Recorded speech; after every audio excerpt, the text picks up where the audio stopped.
কিরে বেটা, এই জায়গায় দুইটা লোক দিলাম, এই দুইটা লোক তো ঠিক মতো কাজ করতেছে। তোরা দুইটা লোক সারাদিন ফাঁকিবাজি করস, কি কাজ করলে? তাড়াতাড়ি কাজ কর বেটা, কাজ করস না, ফাঁকিবাজি করস সারাদিন।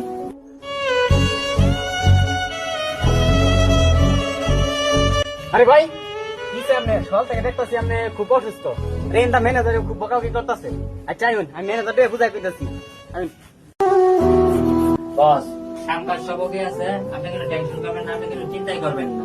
ও আচ্ছা, তাহলে সব ওকে তাই না? তাহলে আমি ফোন করে সবাই কই দিই নাকি? আচ্ছা আচ্ছা ঠিক আছে। হ্যাঁ, আমার কন্ট্রাক্টর বলছে সবকিছু ওকে আছে, আপনারা কালকে সকালে আসতে পারেন। মহাজন, আমার একটু কথা ছিল। হ্যাঁ, কি কবি ক? সকাল থেকে শাকিল ভাই অনেক অসুস্থ। কন্ট্রাক্টর আসছিল, আঙ্গুর উপর অনেক জারি করছে, অনেক রাগারাগি করছে। এখন শাকিল ভাই খুব অসুস্থ।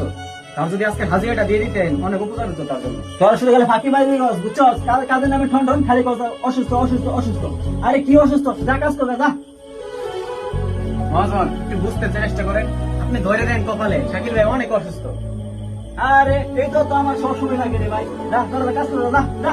খালি কাজ নাই, খালি ফাঁকি বাজি করো যা। ভাই কিছু করার নাই, আমরা গরিব মানুষ। আর বড় লোকেরা কোনো সময় ভাই গরিবের কষ্ট বুঝে না। আমরা দিন আনি দিন খাই, তারপরেও ঠিক মতন টাকা আমরা পাই না। কিছু করার আছে ভাই, দেখছেন মহাজনের ব্যবহার। চলেন যাই।